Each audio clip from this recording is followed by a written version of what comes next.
सो recording हो चुकी है स्टार्ट एंड इस वीडियो में हम देखने वाले हैं एक स्टॉक के बारे में जिसका नाम है मॉइल। एंड मॉइल आपको पता होगा जब भी कोई कमोडिटी से रिलेटेड न्यूज आती है, मेटल माइनिंग रिलेटेड न्यूज आती है तो ये स्टॉक बहुत भागता है। ओके, इसके जैसे और भी स्टॉक्स है, मैं दिखाऊंगा आपको कि कौन से स्टॉक है, कौन से इसके कंपटीशन में है। तो मॉइल जो है, ठीक है, ये स्पेशली माइनिंग का काम करते हैं। एंड हम यहाँ पे आ चुके हैं स्क्रीनर पे। स्क्रीनर पे मैं आपको दिखा रहा हूँ इसका अभी का करंट प्राइस चल रहा है 13 अक्टूबर से अभी चल रहा है। एंड 1.37% से ये अप है ₹251 आज का इसका प्राइस चल रहा है।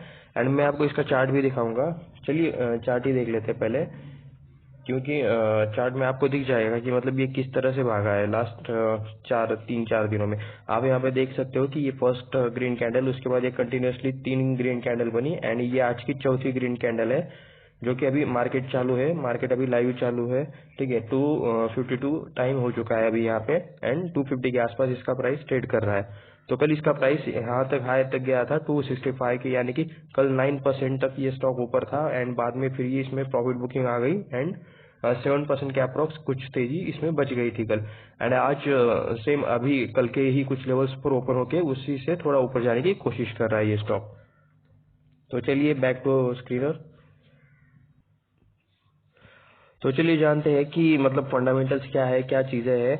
तो आप यहाँ पे देख सकते हो primarily engage in the mining manganese ore, यानी कि ये माइनिंग में काम करते हैं और उसमें भी स्पेशली मैग्नीज ओर ये प्रोड्यूस करते हैं। यहाँ पे देख सकते हो largest manganese ore producer in the country, यानी कि इंडिया की largest manganese ore producer MOIL है। एंड उसके बाद देख सकते हो ये स्टेट ओन कंपनी है एंड गवर्नमेंट ओन कंपनी है, यानी कि ये टोटली गवर्नमेंट ओन कंपनी है। तो ये प्राइवेट नहीं है, यानी कि गवर्नमेंट कंपनी है तो इसमें एक रिस्क आ जाती है कि गवर्नमेंट कुछ भी डिसीजन कभी भी ले सकते हैं, कभी भी रूल्स ला सकते हैं। तो ऐसे भी रूल्स गवर्नमेंट को लाना पड़ता है जो कंपनी के लिए अच्छे ना हो। तो ये उस वजह से इस कंपनी की ग्रोथ कभी रुक सकती है, कभी ज्यादा बढ़ सकती है। तो ये डिपेंड है गवर्नमेंट पर। तो आप यहाँ पे देख सकते हो मार्केट कैप है 5111 crore only, ROE 11%, 14.7%, face value अभी भी 10 का है। तो इसमें आप इसके लिए अपेक्षा रख सकते हो, बोनस या फिर स्प्लिट एक्शन के लिए अपेक्षा रख सकते हो। इसे मैक्सिमम 10, ये जो 10 है ये मिनिमम 1 होना चाहिए। तो इसको अगर 1 फेस वैल्यू अगर इसके 10 टुकड़े करने हैं, शेयर के 10 टुकड़े करने हैं तो फेस वैल्यू 1 हो जाएगी। एंड ये स्टॉक भी स्प्लिट हो जाएगा, यानी कि अभी अगर 251 है तो इसको डिवाइड बाय 10 करेंगे तो 25.1 रुपीज का एग्जैक्ट एक शेयर का प्राइस आएगा। ये स्प्लिट की बात रही, देना न देना ये कंपनी के ऊपर रहता है। लेकिन इस स्टॉक के टुकड़े हो सकते हैं, स्प्लिट हो सकते हैं, क्योंकि इसका फेस वैल्यू 10 है एंड इसे मिनिमम 1 रखा जाता है। तो इसलिए अगर ये स्प्लिट होता है या फिर कभी भी स्प्लिट जैसी न्यूज आती है तो आपको सबसे पहले किसी भी स्टॉक का फेस वैल्यू देखना चाहिए कि फेस वैल्यू कितना है। उसे मैक्सिमम मिनिमम 1 रखा जाता है एंड उसके बाद 2 भी रख सकते हैं, 5 भी रख सकते हैं, ठीक है। एक शेयर के 2 टुकड़े कर सकते हैं, 2 टुकड़े करेंगे तो इसका फेस वैल्यू 5 हो जाएगा। एंड अगर 5 टुकड़े करते हैं तो इसका फेस वैल्यू 2 हो जाएगा। एंड अगर 10 टुकड़े करते हैं तो इसका फेस वैल्यू 1 हो जाएगा, ठीक है। तो डिपेंड है कि कैसे स्प्लिट होता है क्या। एंड इसमें कोई स्प्लिट अभी अनाउंस नहीं हुआ है, लेकिन अगर कभी स्प्लिट किसी भी स्टॉक में स्प्लिट आ जाता है तो आपको फेस वैल्यू चेक करना है एंड रेशो चेक करना है, तो आपको चीजें ज्यादा बेटरली समझ आ जाएंगी। आप यहाँ पे देख सकते हो हाई कंपनी ने कहाँ का लगाया है, 265 का हाई है यहाँ पे एंड 141 का लो है लास्ट 1 ईयर में 265। एंड अभी स्टॉक चल रहा है 251 के, यानी कि अप्रोक्स ये एक हाई के आसपास ट्रेड कर रहा है, ऐसे हम बोल सकते हैं। 3 to 4% का डिफरेंस होगा, सिर्फ ज्यादा से ज्यादा 4% का। बाकी स्टॉक भी आप देख सकते हो, इसे हम सेक्टर वाइज के साथ कंपेयर करेंगे। बुक वैल्यू 110 है, बुक वैल्यू के डबल से भी थोड़ा सा ज्यादा ये अभी ट्रेड कर रहा है। तो चलिए नीचे चलते हैं। चार्ट तो मैंने आपको दिखा दिया है। आप यहाँ पे प्रोज एंड कॉन्स में आप देख सकते हो, इसमें लिखा है कि ये ऑलमोस्ट डेब फ्री कंपनी है, माइनिंग कंपनी है, गवर्नमेंट कंपनी है, तो इसको मतलब डेब की चिंता नहीं रहती, गवर्नमेंट को ये पैसा देना है तो इसे बोल सकते हैं। और ऐसे कंपनीज हमेशा डिविडेंड ज्यादा देती है। आप जो भी कंपनीज देखोगे, ठीक है, जिस कंपनी में अभी माइनिंग का जो बिजनेस है, माइनिंग के बिजनेस में अभी ज्यादा ग्रोथ नहीं है, ये फ्यूचर विजन वाले बिजनेस नहीं है। इनमें एक लिमिटेड मतलब ये जो माइनिंग रहती है, अभी जैसे ओस रहते हैं, ये मैग्नीज और ये प्रोड्यूस करते हैं या फिर ढूंढ के निकालते हैं। तो मैग्नीज हमारे अर्थ पर लिमिटेड है, ठीक है, इसमें ज्यादा स्कोप नहीं है। अगर कहीं पे खदान मिल जाती है तो वहां से मैग्नीज निकाल सकते हैं, लेकिन उसके बाद उसमें भी लिमिटेड है, स्टॉक मैग्नीज का लिमिटेड है। तो इसलिए मतलब इन कंपनीज के पास पैसा बहुत है, लेकिन आगे जो फ्यूचर ग्रोथ का जो प्लान रहता है, ठीक है, तो उसमें इनका मतलब ज्यादा कुछ फ्यूचर प्लान नहीं रहता। तो इसी वजह से ये लोग डिविडेंड ज्यादा देते हैं, क्योंकि कंपनी से लेकर एक्सपांशन एंड बाकी चीजें ये बहुत स्लो रहती है इनमें। तो इसीलिए आप यहाँ पे देख सकते हो, यहाँ पे आपको डिविडेंड कितना मिल रहा है, 53.9%, क्योंकि पैसा बहुत बचता है तो इसे डिविडेंड के स्वरूप में बांट दिया जाता है। तो इसीलिए ये एक डिविडेंड स्टॉक कह सकते हो। अगर मतलब आपको डिविडेंड के लिए कभी भी किसी स्टॉक को खरीदना है सिर्फ डिविडेंड के लिए, तो आपको उन्हें सबसे लोवेस्ट लेवल पर खरीदना रहता है। तो जब आप किसी स्टॉक को बहुत ज्यादा टाइम के लिए ट्रैक करोगे, तभी आप उस स्टॉक को उस लेवल पर खरीद सकते हो। जैसे कि अभी यहाँ पे देखिए, ये जो स्टॉक है, सॉरी ये जो चार्ट है, अभी आप यहाँ पे देख सकते हो, ये 1 ईयर का चार्ट है, हमें यहाँ पे दिखाई दे रहा है। आपको खरीदना रहता है हमेशा गिरावट पे, अगर आपको सिर्फ डिविडेंड के लिए खरीदना है, देखिए, ताकि एटलीस्ट आपके कैपिटल गेन्स भी दिखे थोड़े बहुत। और अगर कैपिटल गेन से वो स्टॉक नीचे जाने लगा, तब आप एग्जिट कर सको आराम से, नो लॉस नो प्रॉफिट के पोजीशन पे। डिविडेंड के लिए हमेशा एक रूल ये याद रखना कि कम में खरीदना है, बहुत कम में खरीदना है। यहाँ पे भी खरीदने के लिए अच्छा खासा मौका था जब स्टॉक भागा नहीं था। एंड ये अभी भी देखो, ये ऑल टाइम हाई पर है, तो बहुत सारे लोग इसको खरीदने के लिए जाएंगे, लेकिन ये पूरी तरह से गलत स्ट्रैटेजी है। ये जब थोड़ा बहुत नीचे आ जाए, ठीक है, तब आपको खरीदना रहता है इसको। मतलब एंड मिनिमम प्राइस आपको कहाँ मिलेगी ये आपको पता नहीं रहता। तो आपको क्या है, अगर मतलब पूरी सारी अमाउंट एक बार में ही नहीं लगा देनी। अगर कोई स्टॉक यहाँ पर है, ठीक है, तो अब ये स्टॉक यहाँ पे आ गया, तो आपको यहाँ पे फर्स्ट इंस्टॉलमेंट लगाना है आपको। एंड ये स्टॉक थोड़ा सा ऊपर जाके अगर यहाँ पे आ गया, ठीक है, तो यहाँ पे आप सेकंड इंस्टॉलमेंट एवरेज कर सकते हो। एंड थोड़ी बहुत रिस्क आपको लेनी पड़ती है, ये स्टॉक मार्केट है। और अगर यहाँ से भी अगर नीचे जा रहा है, तो कोई एक प्राइस डिसाइड कर लो कि इसके नीचे अगर जा रहा है तो मैं इस स्टॉक में नहीं रुकूंगा। एंड अगर आपको रुकना है तो उस कंपनी के बिजनेस को अच्छे से पढ़ाई करो, अच्छे से देखो कि मतलब ये स्टॉक क्यों गिर रहा है। मार्केट प्रेशर के वजह से अगर गिर रहा है तब कोई टेंशन नहीं है, लेकिन किसी और चीज की वजह से, या फिर कंपनी के अंदर फ्रॉड है, या फिर कंपनी के मैनेजमेंट के अंदर फ्रॉड है, बैलेंस शीट में गड़बड़ है, प्रॉफिट कम होता जा रहा है, तो ऐसे कंडीशंस में आपको कंपनी के किसी भी कंपनी में नहीं रुकना चाहिए। तो मैं ये डिविडेंड के लिए सिर्फ बता रहा हूँ, एंड उसमें भी ये पूरा का पूरा आपका डिसीजन रहेगा, ये कोई रिकमेंडेशन नहीं है मेरी तरफ से। तो ये पूरा आपको खुद से डिसीजन लेना है, खुद से स्टडी करके, खुद का रिसर्च करके आपको सारी चीजें करनी है। मैं आपको किसी भी तरह का रिकमेंडेशन नहीं देता, मैं सिर्फ आपको ये वीडियो एजुकेशन पर्पज के लिए बता रहा हूँ। तो फिर से एक बार मैं सेम चीज बता देता हूँ, आपको कोई स्टॉक हाई पे नहीं खरीदना रहता है। थोड़ा सा गिर जाए, यहाँ पे फर्स्ट इंस्टॉल जितना आप पैसा लगा रहे हो उसका 20% अमाउंट यहाँ पे लगा लो, ठीक है, उससे भी नीचे थोड़ा सा और गिर जाए तो यहाँ पे 20% अमाउंट लगा लो। एंड फिर भी अगर बिजनेस में भरोसा है तो ठीक है, वहाँ पे आप मतलब एक्स्ट्रा अमाउंट और कुछ लगा सकते हो, ताकि ज्यादा एवरेजिंग हो सके। लेकिन एक जगह पे मतलब आपका ये डिफाइन होना चाहिए कि आप मैक्सिमम कितना लॉस ले सकते हो, तो उससे ज्यादा आप लॉस कभी नहीं लोगे, ठीक है। तो एक आप फिक्स कर लो कि अगर आप किसी एक स्टॉक में, अगर इस स्टॉक में 1000 रुपए का आप लॉस ले सकते हो मैक्सिमम, तो उससे ज्यादा का लॉस आप बिल्कुल भी नहीं लोगे। आपके स्टॉप लॉस पर आपको एग्जिट करना चाहिए, या फिर आपको कंपनी का बिजनेस ट्रैक करना चाहिए। एंड जब कभी बिजनेस से रिलेटेड और में देखिए, और आपको कंपनी का बिजनेस हमेशा चेक करते रहना चाहिए। अगर बिजनेस से रिलेटेड कोई बुरी न्यूज आती है, जैसे कि कंपनी का बिजनेस खतरे में हो, नेट प्रॉफिट नहीं आ रहा, कम होते जा रहा है कंटिन्यूअसली, कंपनी का फ्यूचर खत्म हो चुका है, कंपनी के मैनेजमेंट में घोल चल रहा है, कुछ फ्रॉड चल रहा है, बैलेंस शीट में स्कैम चल रहे हैं, तो ऐसी चीजें जब होती है तब आपको इस कंपनी से एग्जिट कर लेना चाहिए, जब किसी कंपनी का बिजनेस खराब होता है। अब ये तो है गवर्नमेंट कंपनी, तो इसमें मतलब ये तो नहीं हो सकता कि कंपनी बहुत जल्दी डूब जाएगी। इन कंपनीज के पास बहुत पैसा है, हम देखेंगे कि मतलब इसका बैलेंस शीट कैसा है। उसके बाद आप यहाँ पे देख सकते हो, debtor days have improved 51.2 from 39.1 days, ठीक है। तो ये कुछ मतलब पैसे आने वाले ये रहते हैं कि मतलब पहले जो पैसा मतलब मार्केट में जो पैसा है, किसी ने अगर माल उधार दिया है तो वो उधार अगर 51 डेज में वापस आ जाता है तो अब ये 39 डेज में अप्रोक्स वापस आ रहा है, ठीक है। यानी कि कैश जल्दी जल्दी आ रहा है, जो कैश फ्लो होना चाहिए बिजनेस में। तो अभी कैश का मतलब सर्कुलेशन ज्यादा बढ़ चुका है। तो ये यहाँ पे लिखा है डेबिटर डेज, यानी कि जो हमने जिस किसी को सामने उधारी दी है तो उधारी कितने दिनों में वापस आ रही है। पहले 51 डेज में आती थी, अब 39.1 डेज में आती है। उसके बाद देख सकते हो पुअर सेल्स ग्रोथ, तो यही एक मतलब जो ऐसे बिजनेसेस रहते हैं जैसे क्रूड ऑयल रिलेटेड बिजनेस या फिर ऐसे कोल माइनिंग जैसे बिजनेस, तो इस ऐसे बिजनेस में ग्रोथ नहीं रहती। आप खुद ही सोचो, आज से 20 साल बाद कोल माइनिंग का मतलब क्या मतलब रह जाएगा। रिन्यूएबल एनर्जी के सोर्सेज अच्छे खासे डेवलप हो चुके होंगे, तो कोल एनर्जी से मतलब जो कुछ हम अभी बिजली प्रोड्यूस करते हैं उसका बहुत कम परसेंटेज होने वाला है। तो इसीलिए मतलब इस टाइप के माइनिंग से रिलेटेड बिजनेस में भी मतलब कुछ ना कुछ अल्टरनेटिव आ जाएगा।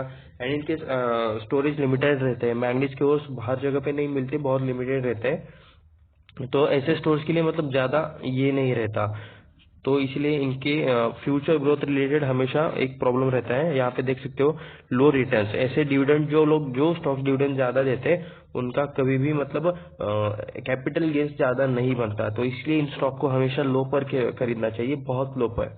आप यहाँ पे देख सकते हो 10.9% की सिर्फ कैपिटल गेन्स हुए हैं लास्ट 3 इयर्स में, जिस किसी ने भी इन्वेस्ट करके रखा हो। डिविडेंड अच्छा खासा मिला होगा शायद, लेकिन इसमें तो मतलब ये कम्प्लीटली अच्छे से इनको कैपिटल गेन्स नहीं हुआ है। तो इन्वेस्टमेंट के लिए ये स्टॉक अच्छे नहीं है। अगर डिविडेंड के लिए लेना है तो बहुत कम प्राइस में लेना है, ये बात याद रखिए।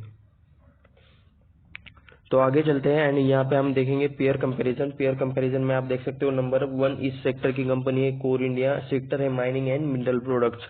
उसके बाद आप इन सभी कंपनियों को जानते होंगे, मैं तो जानता हूँ, वेदांता को जानता हूँ, एनएमडीसी को जानता हूँ, क्या है वो सीएल जीएमडीसी। ओके, कल की जो न्यूज आई थी, ये स्टॉक भाग क्यों रहा था 7%, 9% या फिर 3 मॉइल। ओके, मॉइल की बात कर रहे हैं हम स्पेशली कि मॉइल भाग क्यों रहा था। तो अब ये प्राइवेट कमर्शियल मतलब सेक्टर में भी बिडिंग लगा सकते हैं, कमर्शियल माइनिंग के लिए भी बिडिंग लगा सकते हैं, ऐसा गवर्नमेंट ने डिसीजन लिया है।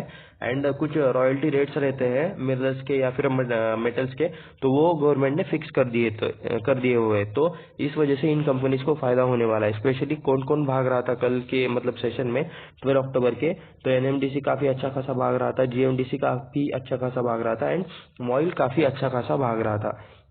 एंड ये 3 स्टॉक कल मतलब रैली दिखा रहे थे मेटल सेक्टर में, मिनरल सेक्टर में। तो कोल इंडिया आप यहाँ पे देख सकते हो, ये सारी कंपनीज डिविडेंड ज्यादा देने वाली कंपनीज है, क्योंकि इनका मतलब ज्यादा इनके पास पैसा बहुत ज्यादा रहता है, लेकिन मतलब फ्यूचर एक्सपांशन रिलेटेड चीजें ज्यादा नहीं रहती। इसलिए आप यहाँ पे देख सकते हो सारे के सारे स्टॉक कम प्राइस वाले 30,828। लेकिन मार्केट कैप से आप देख सकते हो, मार्केट कैप में सबसे बड़ी कंपनी है ये कोल इंडिया, 1,89,000 का अप्रोक्स मार्केट कैप है, 1,90,000 बोल सकते हो। उसके बाद वेदांता आता है 84। बाय द वे वेदांता पर मतलब एक फंडामेंटल एक चीज मैं बताना चाहूंगा कि इन पर बहुत ज्यादा लोन है, अदानी के बाद यही आते हैं जिन पर सबसे ज्यादा लोन है। एंड ये हो सकता है कि आने वाले टाइम में अपनी किसी स्टील कंपनी को या फिर एसेट को बेच दे, ताकि वो कुछ पैसा चुका सके। इन्हें अप्रोक्स 8,000-9,000 करोड़ का अप्रोक्स पेमेंट करना है आने वाले कुछ टाइम में। तो हो सकता है कि ये उसको ये करने के लिए उसको पेमेंट करने के लिए किसी कंपनी को बेच दे, क्योंकि अभी भी उन्होंने डीमर्जर का अनाउंस किया है, तो उनके कंपनी सेपरेट हो जाएंगे एंड सेपरेट होने के बाद ये प्रोसेस उनके लिए और भी इजी हो जाएगा। तो इसीलिए वेदांता मतलब वेदांता एक पूरी तरह से मतलब इन्वेस्टमेंट के लिए बहुत बिल्कुल भी मैच नहीं करता। मैं वेदांता से रिलेटेड एक सेपरेट वीडियो बनाऊंगा, तो उसमें देखेंगे। ये इसमें वेदांता में सिर्फ लोग इसीलिए जाते हैं कि बहुत ज्यादा डिविडेंड मिलता है, लेकिन डिविडेंड ये इसका इन्वेस्टर का मेन इनकम सोर्स नहीं होता। हमेशा कोई भी इन्वेस्टर अगर रहता है तो वो जाता है सिर्फ और सिर्फ कैपिटल गेन के लिए, ताकि उनका स्टॉक 10x हो जाए, 10 गुना बढ़ जाए, 20 गुना बढ़ जाए। ठीक है, कभी कभी अगर आप बहुत ज्यादा लकी हो तो आपका स्टॉक 100x भी हो जाएगा, 1 रुपए का स्टॉक आपका 100 रुपए भी हो जाएगा। मैं एग्जाम्पल दे रहा हूँ, ऐसा नहीं कि 1 रुपए वाला स्टॉक जाके ले लो। तो ऐसा मतलब बहुत बार होता है। लेकिन ये जो मतलब कंपनी है, ये इन्वेस्टमेंट में मुझे क्यों अच्छी नहीं लगती, ये मैं आपको नेक्स्ट वीडियो में बता दूंगा।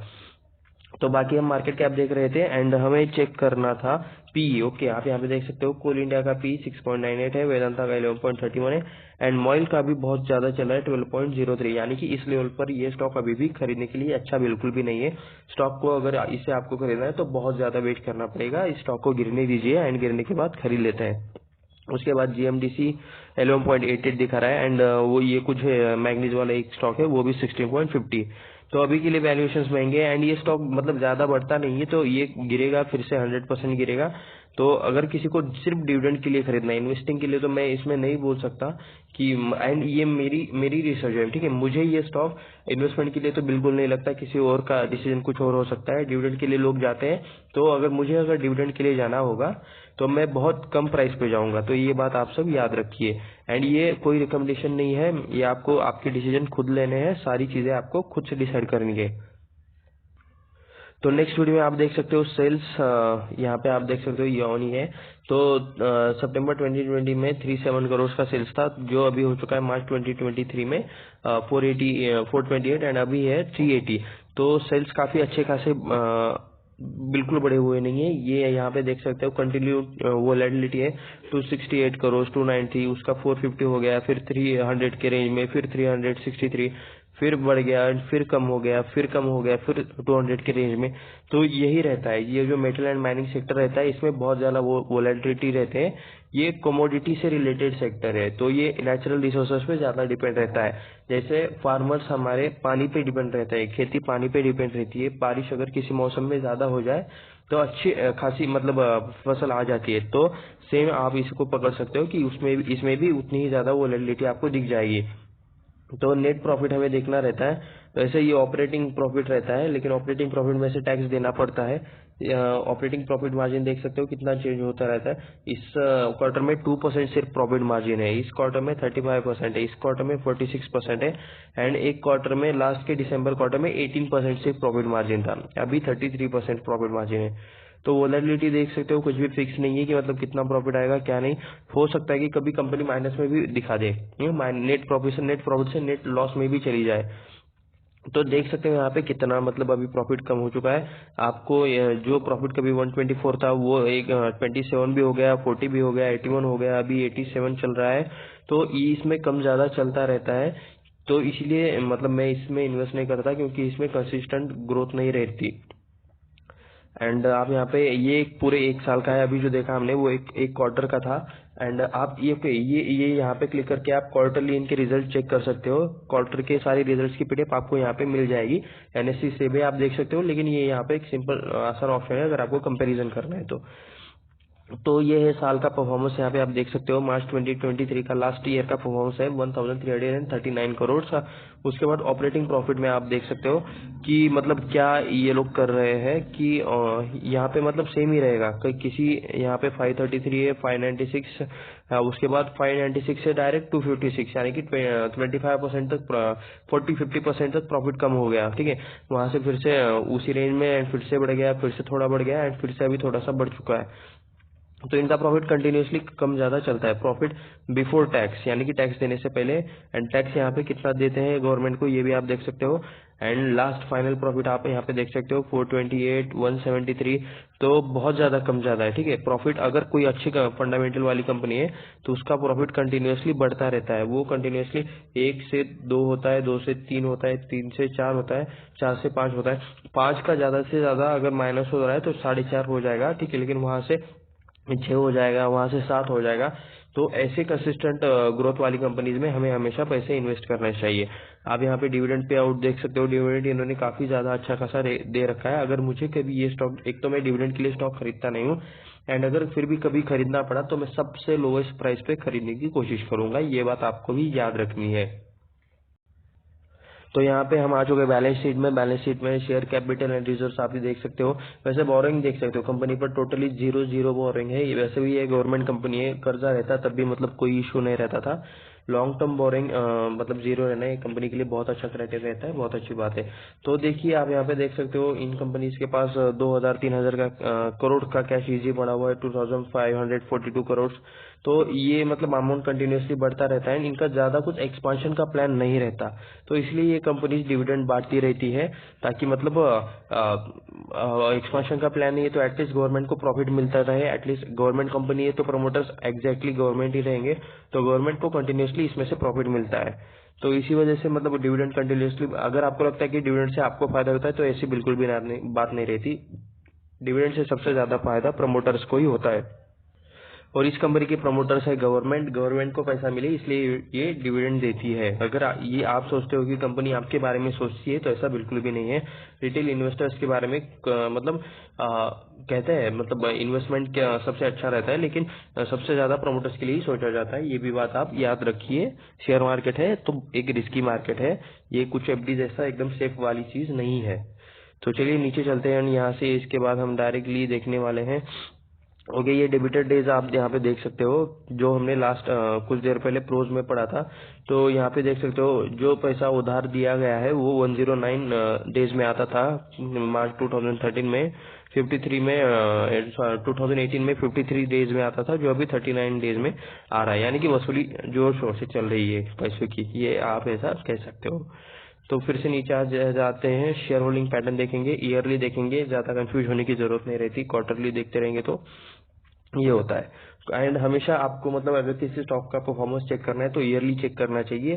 क्वार्टरली कुछ कम ज्यादा होता रहता है। अगर आपको किसी भी स्टॉक्स का फंडामेंटली स्ट्रॉन्ग स्टॉक्स का परफॉर्मेंस चेक करना है तो एवरेज चेक करना चाहिए, जो कि ईयरली परफॉर्मेंस में आपको अच्छा खासा एवरेज मिल जाता है। तो 2017 में 65.58% थे एंड अभी 64.68% है। थोड़ा सा ही हिस्सा इन्होंने बेच दिया है, अप्रोक्स 1% के अप्रोक्स 0.90% के अप्रोक्स इन्होंने बेच दिया है। पहले एफआई से 2.47%, अभी बढ़ चुके हैं 6.16%। उस टाइम प्राइस कम थी, आई थिंक 160-140 के अप्रोक्स शेयर की प्राइस चल रही थी। तो एफआई भी इसमें पॉजिटिव है, तो ये बात हमेशा याद रखना। ठीक है, आपको प्रॉफिट कमाना है। आप शेयर मार्केट में इसलिए नहीं आए हो कि क्यों आप इमोशन हो, आपको ये कंपनी पसंद है वो कंपनी पसंद है, आपको प्रॉफिट कमाना है। तो ये बात हमेशा ध्यान में रखो, अगर कोई कंपनी आपको प्रॉफिट कमा के नहीं दे रही तो उससे निकलना ही हमेशा अच्छा रहता है। उसके बाद हमारे घरेलू mutual fund, bye the way FIS क्या रहता है, जो बाहर देश से हमारे शेयर्स में स्टॉक्स में इन्वेस्ट करते हैं, बड़े बड़े इंस्टीट्यूशन इन्वेस्ट करते हैं, या फिर जैसे हमारे यहाँ पे म्यूचुअल फंड्स रहते हैं, एसआईपी वाले रहते हैं, या फिर बड़े लोग बड़े इंस्टीट्यूशन रहते हैं जो स्टॉक मार्केट में इन्वेस्ट करते हैं। वैसे वहाँ के बड़े लोग बड़े इंस्टीट्यूशन म्यूचुअल फंड एसआईपी वाले, बाहर देश के एसआईपी वाले को एफआईआई बोला जाता है, फॉरेन इंस्टीट्यूशनल इन्वेस्टर्स। ठीक है, तो एनडीआई यानी कि हमारे घर के म्यूचुअल फंड्स, एसआईपी वाले, उसके बाद इंस्टीट्यूशंस।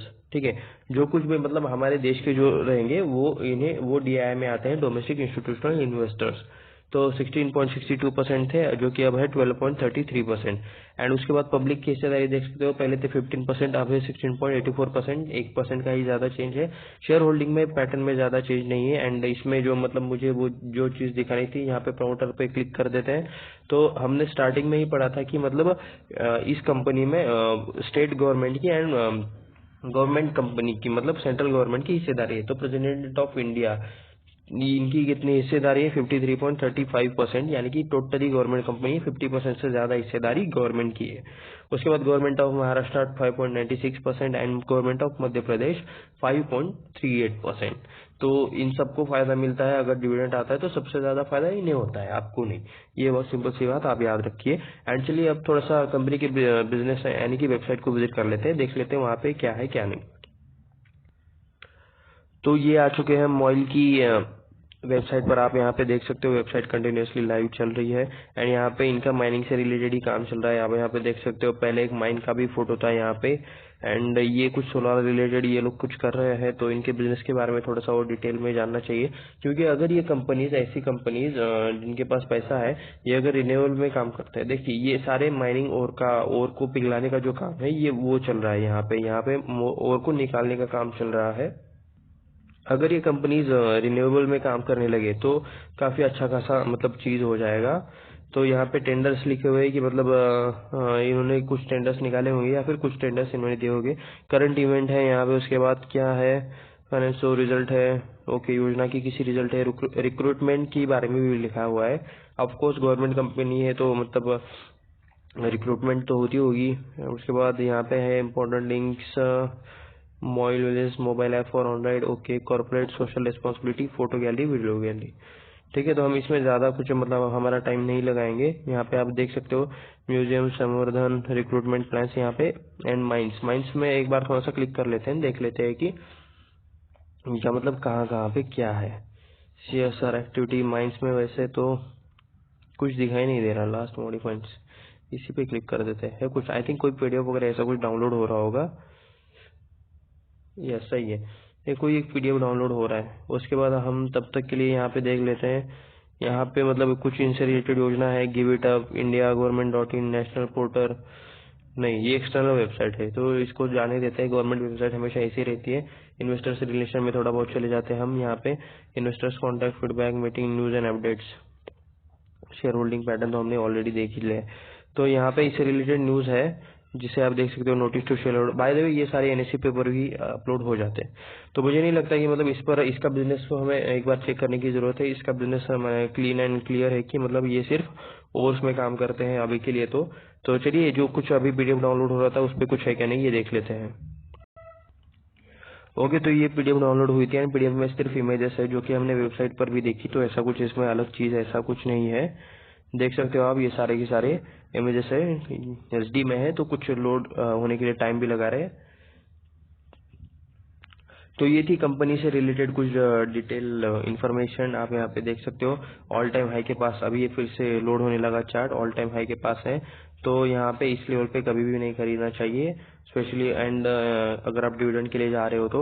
एंड बाकी ये मेरा डिसीजन है, जो कुछ करना है ये आपको खुद के सोच से करना है, खुद का रिकमेंडेशन लेके करना है। अगर मुझे कभी मतलब ये डिविडेंड के लिए खरीदना हो तो मैं इस लेवल के आसपास कहीं पर तो खरीदने के लिए ट्राई करूंगा।